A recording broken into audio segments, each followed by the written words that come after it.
Você sabia que, neste ano, a obra mais importante de Ellen White sobre educação está completando 120 anos? Esse clássico foi publicado pela primeira vez em 1903 e, desde então, tem moldado a pedagogia adventista. Mas, afinal, o que essa importante escritora norte-americana pensava sobre educação? É o que procuraremos entender um pouco melhor hoje conversando com o Dr. Adolfo Soares, que é teólogo, educador e autor de livros sobre educação, e o Dr. Renato Gross, conhecido professor e pesquisador que teve um papel muito importante na sistematização da pedagogia adventista. Então segue aqui com a gente porque será uma aula relevante, não apenas para quem atua diretamente no contexto educacional, mas também para pais, estudantes e líderes da igreja em geral. Eu sou Márcio Tonetti. E eu, Eduardo Teixeira.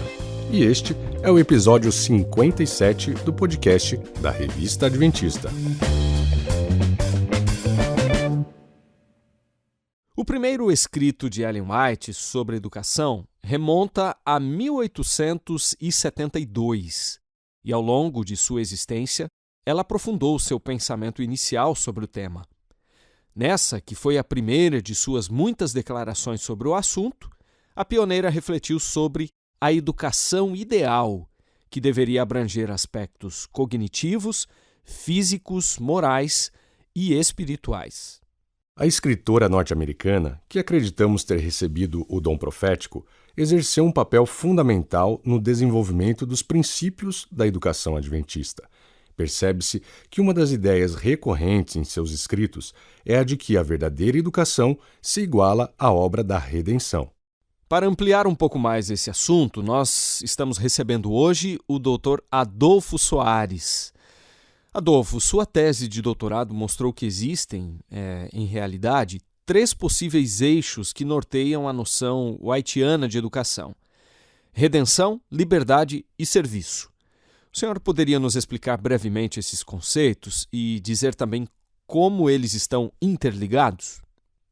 Nos escritos de Ellen White, a redenção é um tema que vai além da compreensão humana e, embora seja uma obra maravilhosa, é o mistério dos mistérios, pois implica na humanização de Deus. Além disso, como envolve a divindade, a mente humana tem dificuldade para captar racionalmente o quadro completo do significado da cruz. É um mistério, porque é de difícil compreensão. Entretanto, e aqui está o paradoxo, é possível compreender a redenção mediante uma experiência pessoal, pois a redenção ocorre na experiência da vida, de modo que quem conhece a Cristo e tem seu amor, exerce influência nos outros. Isso significa que o estudo da redenção não pode ser um exercício apenas teórico, limitado à discussão conceitual e informacional. O que dizer sobre a liberdade? Bom, este é um tema, digamos que um eixo central nos escritos de Ellen White, como exemplificado em 2 de seus livros de maior impacto na Igreja Adventista, que são O Caminho a Cristo e O Grande Conflito. Ela compreende que é Deus quem convida para uma vida de liberdade. Assim, a liberdade é um chamado divino e não uma possessão humana. A liberdade implica em obediência a Deus.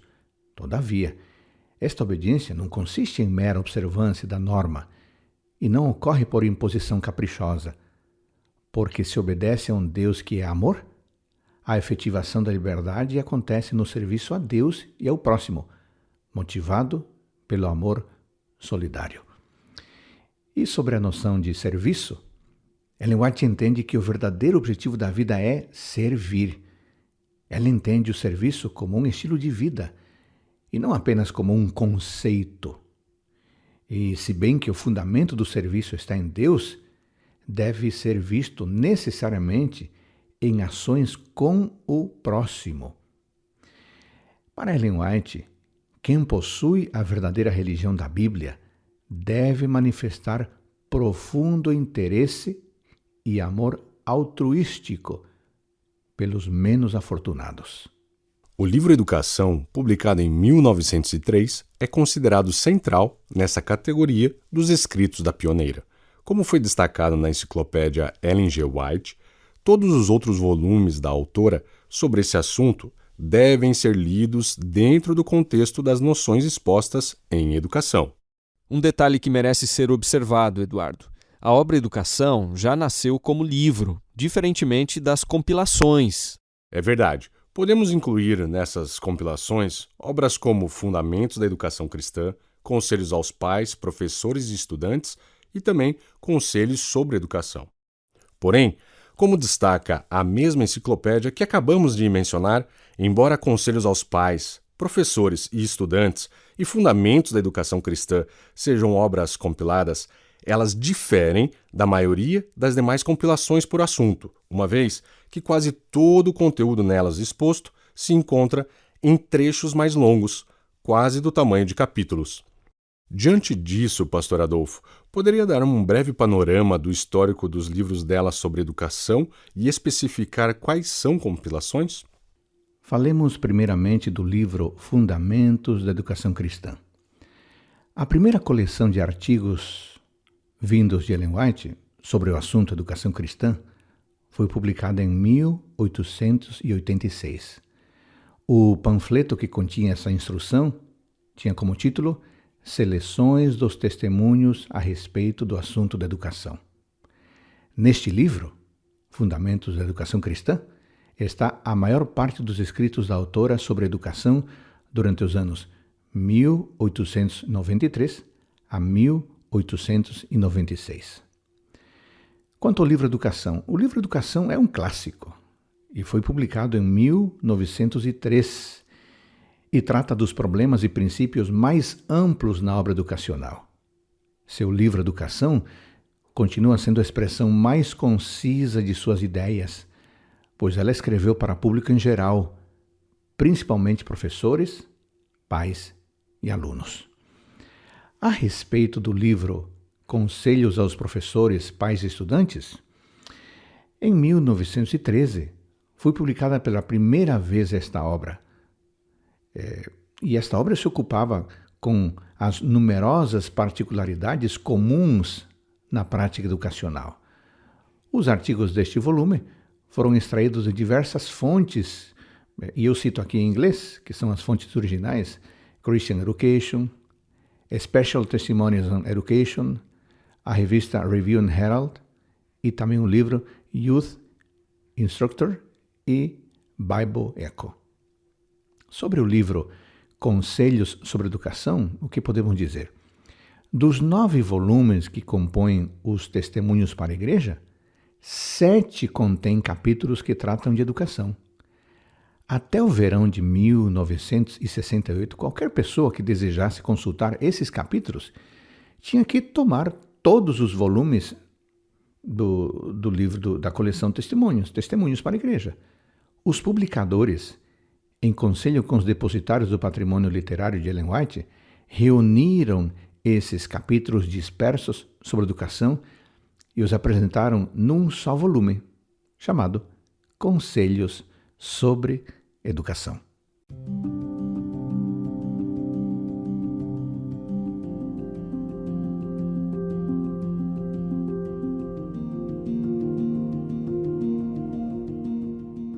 Quando Ellen White começou a escrever sobre o tema, qual será que era o cenário educacional norte-americano? E como que isso nos ajuda a entender os contrapontos que ela fez ao propor um modelo educacional bem diferente daquele que predominava lá em sua época?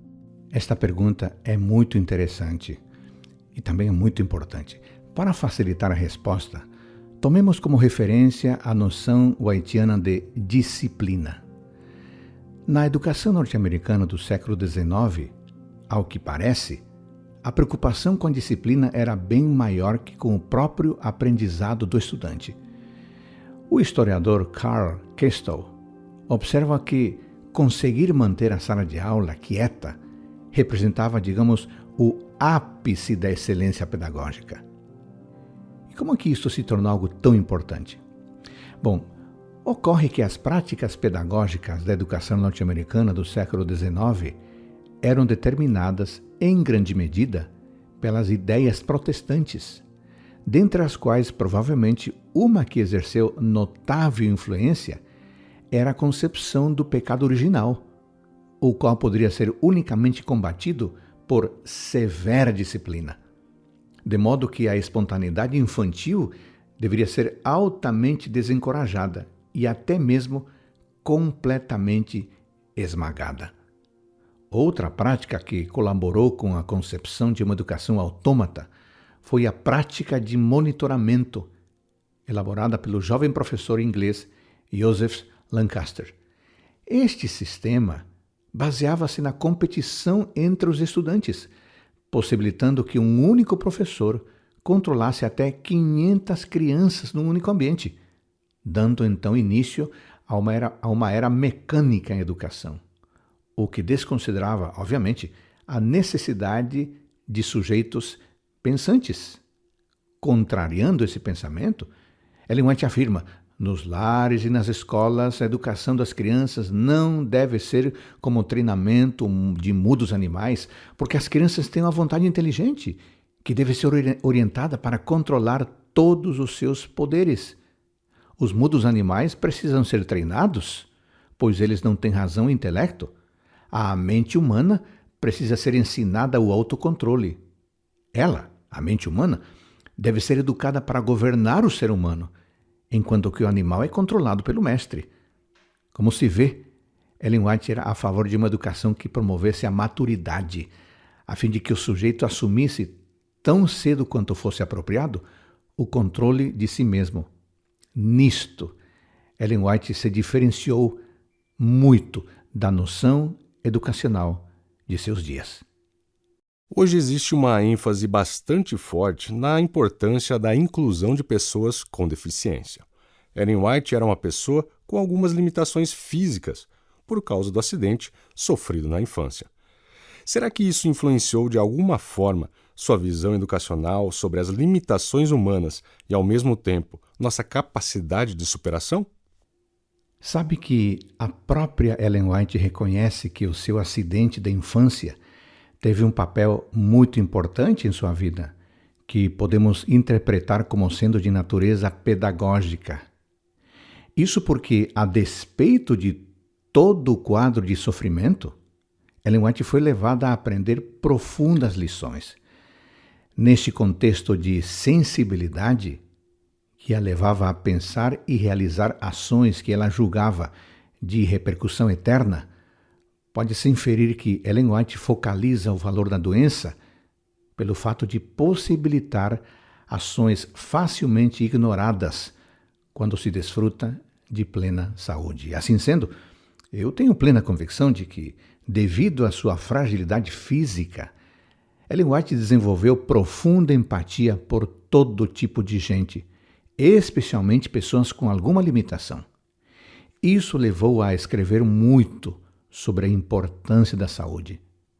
Como tendo conhecimento de causa, ela escreveu: durante a minha doença, aprendi algumas lições preciosas. Aprendi a confiar onde não posso ver. Embora incapaz de fazer algo, aprendi a descansar tranquilamente, com calma, nos braços de Jesus. Não é impressionante tudo isso? Portanto, quando lemos os escritos de Ellen White, somos motivados a avançar, a prosseguir, a superar os limites pela graça de Deus. Pastor Adolfo, o senhor advoga que as ideias de Ellen White podem ser consideradas pensamentos seminais do que hoje se conhece como educação integral ou holística, né? É verdade que o termo educação holística foi proposto somente em meados da década de 1980, ou seja, praticamente um século depois de Ellen White? De modo geral, abordagens bem conhecidas para a educação holística incluem estudiosos como Waldorf, primeira metade do século XX, e Maria Montessori, final do século XIX até meados do século XX. Todavia, o movimento de educação holística como tal surgiu em meados da década de 1980, como uma resposta à visão de mundo então dominante da educação regular. A educação holística é um paradigma educacional que integra as ideias idealistas da educação humanística com as ideias filosóficas e espirituais. Os teóricos da educação holística propõem uma integração do que a maioria dos movimentos progressistas e democráticos na educação assumem que deve ser mantido separado, que são espiritualidade e ideais humanísticos. Acontece que Ellen White já falava da educação holística ou integral, aquela que considera todos os componentes da vida humana. Ela falava disso praticamente um século antes de 1980.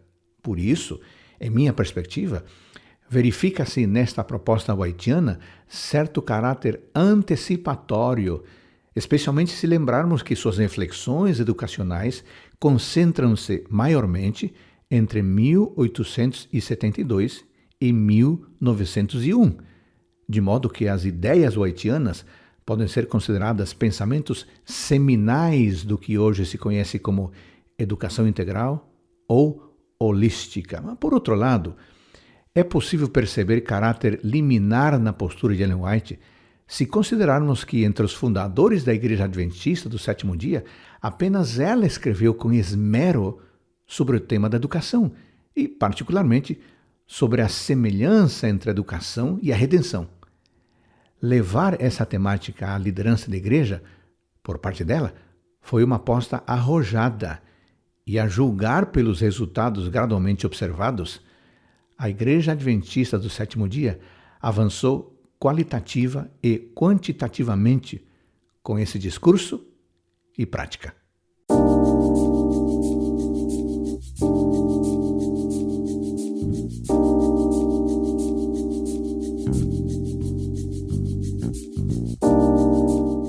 A igreja nasceu nos Estados Unidos em meados do século XIX, com uma forte ênfase nas publicações e na promoção do estilo de vida saudável. Assim, surgiram editoras e sanatórios, como eram chamadas as instituições de saúde naquela época. A preocupação com a educação veio mais tarde, porque demoramos um pouco mais para investir em escolas. Ao que parece, primeiro houve a preocupação com a organização da igreja, pois dessa forma seria possível que o movimento adventista pudesse avançar de modo coeso e em ordem. A seguir, vieram as visões sobre saúde e produção de literatura. O povo, agora organizado, seria capaz de falar do amor de Deus, mediante a literatura, e dar atenção devida à mensagem que fortaleceria as pessoas, mensagens de saúde. Somente então houve a preocupação com a educação e as escolas. É importante lembrar que o movimento adventista surge com forte ênfase escatológica, pregando a iminente e urgente volta de Cristo. Assim, na visão deles, não faria sentido promover escolas, pois esta promoção passaria a ideia de que se perder a urgência da mensagem que apontava para o retorno de Jesus Cristo. Quando as pessoas entenderam que era necessário estar preparado para a volta de Cristo, como se ele voltasse hoje, mas também era necessário trabalhar como se ele fosse demorar, então deu-se atenção a outros temas, como o investimento em escolas. Para fechar aqui a nossa entrevista, que desafios nossas escolas enfrentam hoje para colocar em prática o ideal de educação dos pioneiros do Adventismo? Esta pergunta é muito importante. Entretanto, primeiro é necessário esclarecer qual era o ideal de educação dos pioneiros adventistas. Esse ideal pode ser resumido em 10 conceitos ou 10 ideias. Número 1. O estudante precisa ter consciência de Deus. 2. O estudante precisa aceitar a Bíblia. 3.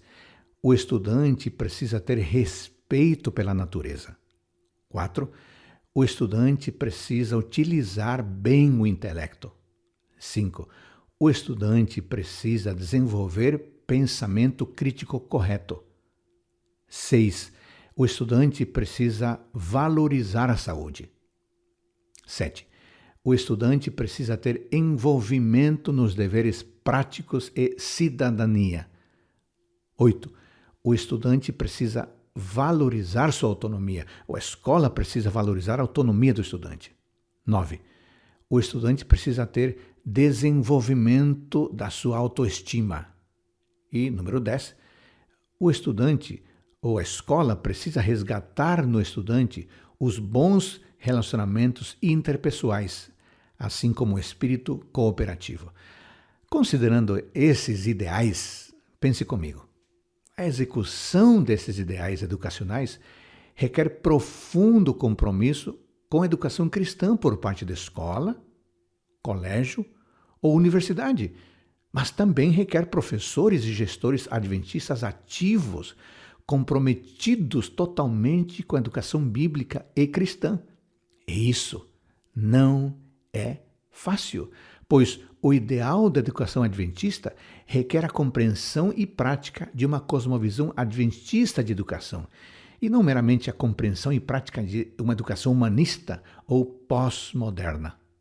Assim, a prática da educação adventista ideal é muitas vezes, ou significa muitas vezes, nadar contra a correnteza. Mas seus resultados são extremamente satisfatórios aqui na Terra e significa que matricularemos nossos estudantes na escola da nova Terra.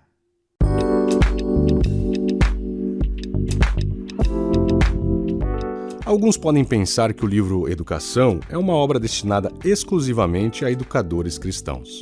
Mas, na verdade, trata-se de uma obra relevante para um público muito mais amplo, ou seja, para todos aqueles que querem ensinar e aprender valores que não se limitam a esta vida. É o que destaca o Dr. Renato Gross, nosso próximo entrevistado. Dentre todos os livros escritos pela senhora Ellen White, o meu preferido e o que eu mais tempo tenho gasto apenas lendo, mas também estudando, é o seu livro Educação. As enciclopédias pedagógicas, de um modo geral, têm registrados em milhares de páginas os nomes, as biografias e as ideias de muitos daqueles a quem costumou-se chamar de os grandes educadores da humanidade. Começando lá antigamente, na época dos gregos. Mas nós sabemos que já antes dos gregos, centenas de anos, séculos antes dos gregos, os hebreus também já se preocupavam muito com a educação das suas crianças. Dos livros de Ellen White, o que eu mais tenho estudado e lido, conforme afirmei, é o livro Educação. Neste livro, que não deixa nada a desejar com relação aos outros grandes compêndios de educação e de pedagogia que circulam por aí, e dos quais as prateleiras das bibliotecas e das grandes livrarias estão cheios, eu creio que o livro Educação e outros escritos de Ellen White, como o livro Conselhos aos Pais, Professores e Estudantes, o livro Fundamentos da Educação Cristã e o livro Conselhos sobre Educação, todos eles já editados há muitos anos pela Casa Publicadora Brasileira e reeditados permanentemente, deviam estar na cabeceira de todos os educadores que trabalham, lecionam, não apenas lecionam, mas têm outras atividades, talvez de escritório, talvez as atividades de apoio de uma instituição escolar adventista, deveriam ser constantemente lidos e estudados. Do livro Educação, o que mais me chama a atenção, e as páginas, o trecho que eu mais aprecio, é o último capítulo, intitulado A Escola do Futuro. A educação atual está, eu não diria numa encruzilhada, porque ela já ultrapassou a encruzilhada. A educação atual, de uma maneira geral, me parece estar perdida no meio de muitas teorias. E este livro sempre indicou o norte. Quando eu digo norte, eu estou me referindo ao norte lá no alto, a pátria celestial, a Nova Jerusalém, que é o destino da humanidade. E é essa dimensão que torna esse livro superior, mais amplo do que os demais compêndios de pedagogia. Professor Renato, como o pensamento bíblico e de Ellen White influenciou não apenas a filosofia adventista de ensino, mas a prática escolar e a própria estrutura organizacional das escolas da denominação? Um grande educador e filósofo de uma das mais renomadas universidades de São Paulo, certa vez usou a seguinte expressão: o exercício da filosofia consiste no aprendizado de ver através de óculos determinados até que se revelem os limites dessa visão e surja a necessidade de mudar de óculos. Pensamento de José Arthur Gianotti. Eu gosto de pensar nisso aqui, nessa frase dele, em conexão com o nosso desenvolvimento escolar e institucional da Igreja Adventista do Sétimo Dia. As nossas escolas, elas são realmente vistas como um par de óculos. Quantas lentes tem um par de óculos? 2. Então, a escola adventista e o que nela se pratica e o que nela se ensina também deve ser visto através de uma lente com um par de óculos. Uma das lentes seria a palavra de Deus. Eu diria termos nas nossas mãos a palavra de Deus na mão direita. Na mão esquerda, os livros do Espírito de Profecia, mais especificamente, os livros relativos ou relacionados à educação cristã, da pena quem nós consideramos inspirada, e eu gosto de acão inspiradora, de Ellen White. São óculos, e através destes óculos conceituais é que nós devemos avaliar as nossas escolas e as suas práticas. Eu sou de um tempo em que as escolas adventistas funcionavam no porão das igrejas. Eu lembro-me de uma, na capital do estado do Paraná, num dos bairros aqui da capital, que tinha uma sala de aula, e nessa sala de aula única, no porão da igreja, funcionavam as 4 séries. Uma fila era do primeiro ano, uma fila era do segundo, a outra fila era do terceiro, a outra fila era do 4º ano. Eu não sei como a professora conseguia ministrar um ensino tão polivalente, eu diria mais valente do que poli. Mas as escolas cumpriram seu papel. Com a reforma do ensino, advinda da Lei 5692, de 1971, as coisas começaram a mudar. As escolas saíram do porão das igrejas, foram comprados terrenos, foram feitas novas construções, e hoje nós contemplamos extasiados, a palavra certa é extasiados, as grandes escolas e centros educacionais que nós temos. Semana passada eu fui convidado a fazer uma palestra numa escola com mais de 10 mil metros de área construída, mantida por uma das associações aqui do estado do Paraná, mas cuja igreja não tem 200 membros. Então, aí nós notamos uma primeira diferença. As igrejas não são mais as responsáveis pelas escolas. Hoje, quem se responsabiliza pelas escolas são os departamentos de educação das associações. Mas os princípios sobre os quais elas foram instituídas continuam inalteráveis, como inalterável é a palavra de Deus, as suas promessas as suas orientações e como inalterável são os conselhos do espírito de profecia a respeito delas. Desconheço uma outra religião que tenha tal número de escolas ao redor do globo. As escolas adventistas, eu tenho para mim, que superaram em número as escolas católicas. Hoje, aqui na cidade onde eu moro, que é Curitiba, restaram poucas escolas católicas, aquelas grandes e tradicionais que nós conhecíamos. E imagino que o mesmo deva ter acontecido também em outros lugares. Em qualquer país civilizado do mundo, hoje em dia, onde você for, você encontrará a presença da escola adventista. Seja na forma de educação infantil, seja na forma de ensino básico, seja na forma de escolas de ensino superior, universidades, e o ensino é ministrado desde crianças pré-escolares até nível de doutorado e pós-doutorado. Isso deve nos encher de, eu não diria orgulho, esse é um sentimento que o cristão, mesmo com, abre aspas, humildade, não deveria cultivar.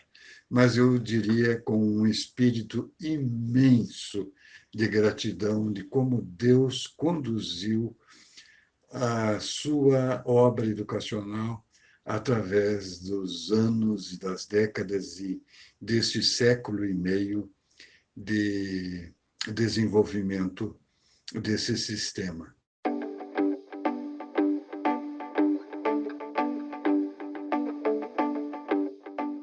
No começo dos anos 2000, a Igreja na América do Sul publicou a obra Pedagogia Adventista, que foi um marco na sistematização da filosofia adventista de ensino. O senhor fez parte desse trabalho, que envolveu diversos educadores. Poderia contar um pouquinho como foi esse processo, o que motivou essa iniciativa e que importância teve esse livro na prática escolar? Não me lembro muito bem se foi no final dos anos 70 ou início dos anos 80, houve em Artur Nogueira uma reunião de alguns professores que trabalhavam naquela união e eu como representante do curso de pedagogia do UNASP.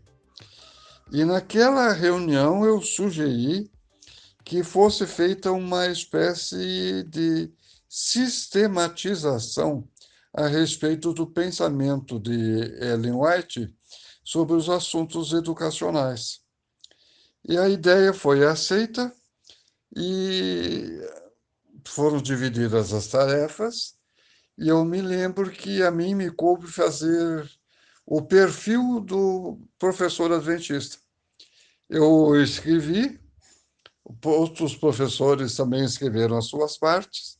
Essa comissão foi ampliada para educadores das demais uniões, abrangendo praticamente o Brasil inteiro. Na sequência, eu me afastei desses trabalhos devido a outras ocupações e, como resultado, foi lançado o livro com os parâmetros da educação adventista, que eu considero realmente um marco fundamental, uma espécie de marco miliário da educação adventista neste país. Infelizmente, ele tem sido pouco utilizado, me parece. Mas como eu não estou diretamente envolvido com a educação adventista, eu não sei se ele está sendo utilizado ou não. Mas foi pelo menos uma iniciativa pioneira nessa sistematização do pensamento de Ellen White, porque num determinado encontro de educação alguém falava uma coisa, no outro falava outra, e não havia como que uma bússola apontando ao norte. Quero crer, e creio firmemente nisso, que hoje essas questões já estão superadas, e louvo a Deus porque a Casa Publicadora Brasileira tem unido esforços e despendido esforços financeiros e humanos para que esse trabalho continue sendo feito. Bom, Entre tantas abordagens pedagógicas, na sua visão, professor Renato, qual é o diferencial da educação adventista? Eu até respondo a essa questão com um sorriso nos lábios. Eu sou professor há muitos anos. Eu lecionei em praticamente todos os níveis de ensino, desde a alfabetização de adultos até cursos de pós-graduação em níveis de mestrado e doutorado. E por que que eu estou sorrindo? Eu diria quase rindo, porque ao longo de todos estes anos eu vi tantas destas novidades pedagógicas chegarem e eu as vi passarem. Vou dar apenas um exemplo. Durante muito tempo aqui no Brasil não se falava noutra coisa a não ser construtivismo. Já surgiram outras novidades, mas a grande novidade, não diria novidade porque aquilo que é eterno não pode ser novidade. Vou corrigir a minha frase. A grande diferença da educação adventista para a educação que é praticada em outras instituições de ensino está na questão tempo. A educação adventista é a única, repito, a única que se preocupa com o destino eterno dos seus educandos. E isso é de uma amplitude e de uma profundidade imensurável.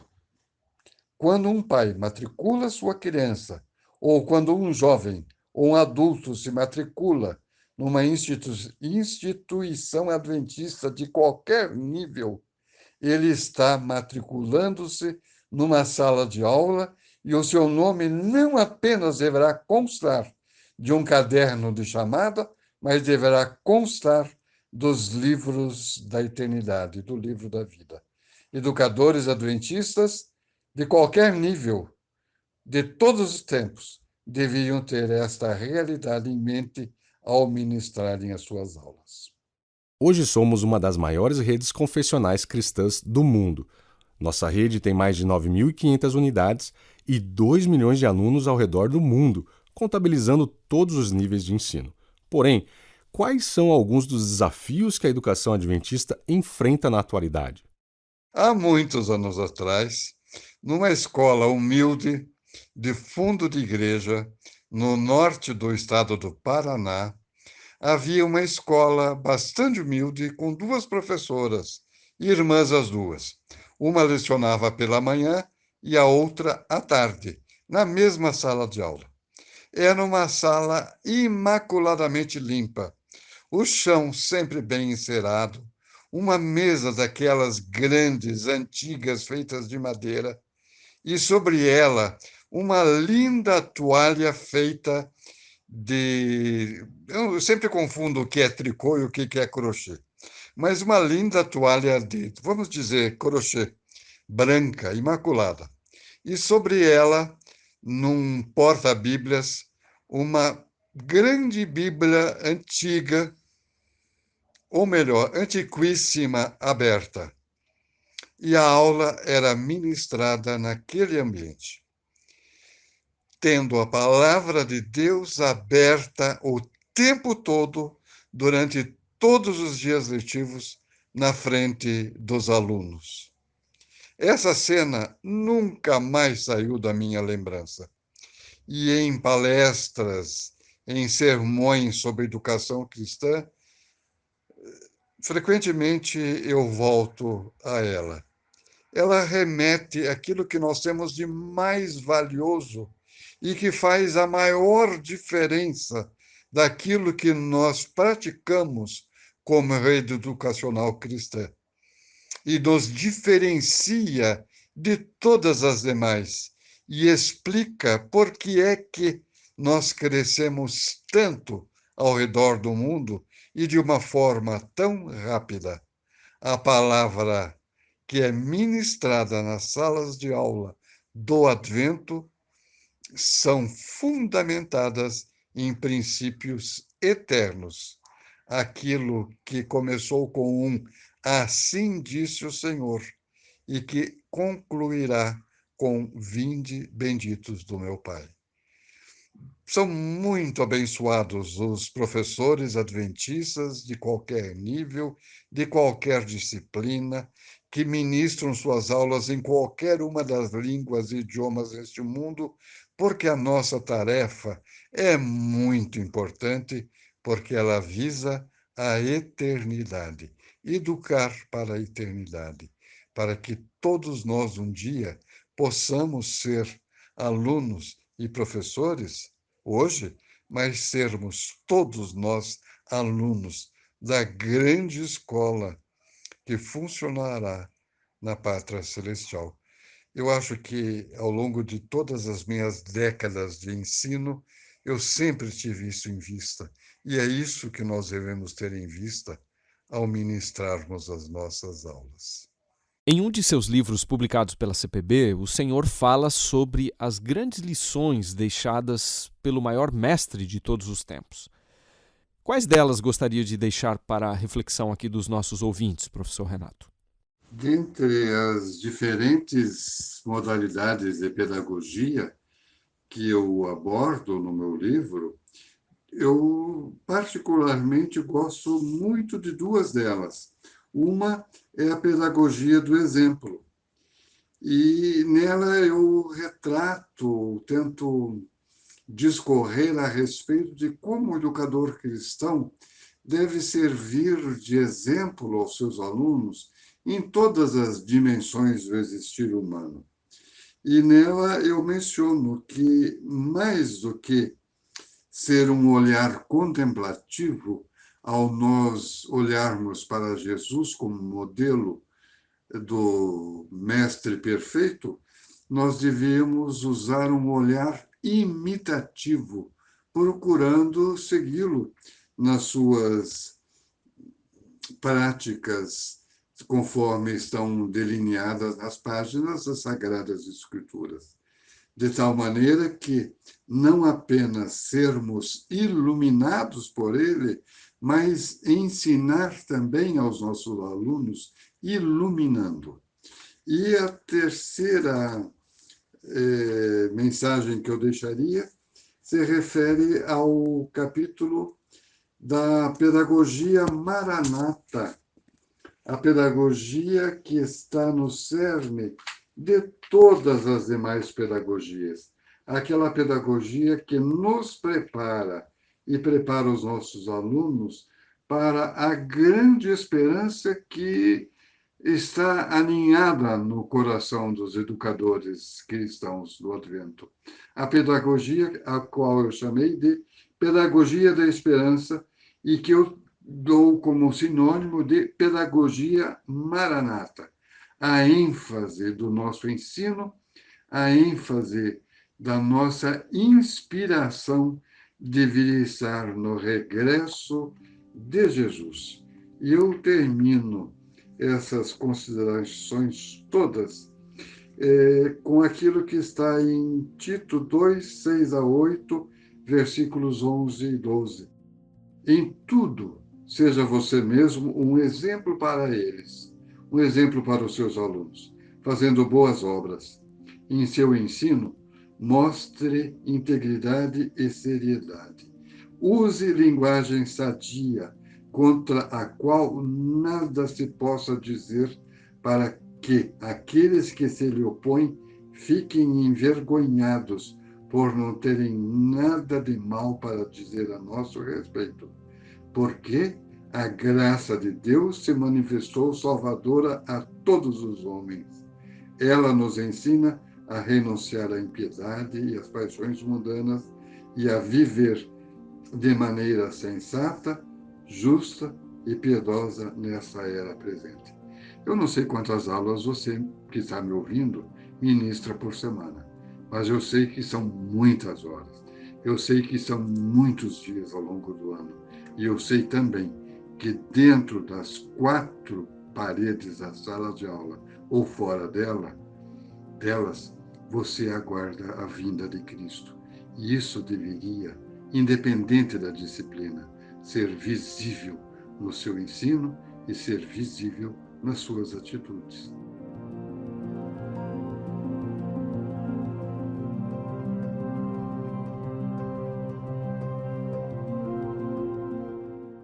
Encerrando o episódio de hoje, vale a gente mencionar que uma obra comemorativa está sendo preparada no Brasil para marcar os 120 anos do livro Educação, de Ellen White.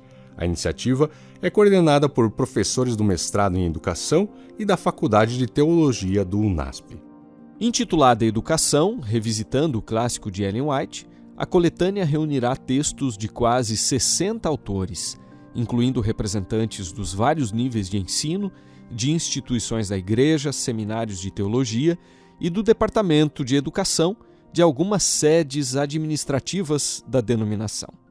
A ideia é situar o leitor em relação aos temas e às ênfases principais do clássico de Ellen White, apresentar um panorama histórico da produção editorial do livro no contexto norte-americano e da tradução para o português, além de fazer aproximações e contrapontos entre o pensamento de Ellen White e as teorias pedagógicas contemporâneas, sem contar a parte das aplicações que a obra trará para o contexto do educador. Haverá ainda um guia de estudo para cada capítulo da obra original. Previsto para ser lançado no começo de setembro, o volume terá cerca de 500 páginas e deverá ser uma obra de referência, não é, Eduardo, para educadores e pesquisadores. Além dessa novidade, a gente se despede com um trechinho do clássico de Ellen White na versão audiobook. O verdadeiro ensinador não se satisfaz com o trabalho de segunda ordem. Não se contenta com encaminhar seus estudantes a um padrão mais baixo do que o mais elevado que lhes é possível atingir. Não pode contentar-se com lhes comunicar apenas conhecimentos técnicos, fazendo deles meramente hábeis contabilistas, destros artistas, prósperos homens de negócio. É sua ambição incutir-lhes os princípios da verdade, obediência, honra, integridade, pureza, princípios que deles farão a força positiva para a estabilidade e o erguimento da sociedade. Ele quer que eles, acima de tudo mais, aprendam a grande lição da vida sobre o trabalho altruísta. Estes princípios se tornam um poder vivo para moldar o caráter, mediante a familiarização da alma com Cristo, mediante a aceitação de sua sabedoria como guia, seu poder como força para o coração e a vida. Efetuada esta união, o estudante terá encontrado a fonte da sabedoria. Terá ao seu alcance o poder de realizar em si próprio os seus mais nobres ideais. Pertencem-lhe as oportunidades de obter a mais elevada educação para os fins da vida neste mundo. E no preparo ganho aqui, ele se está iniciando naquele curso que abrange a eternidade. Para quem ainda não leu ou ouviu esse livraço, também deixamos o link aí na descrição do episódio. Este podcast teve roteiro e edição de áudio de Márcio Tonetti, apresentação em parceria com o Eduardo Teixeira e direção de Wellington Barbosa. Até o próximo!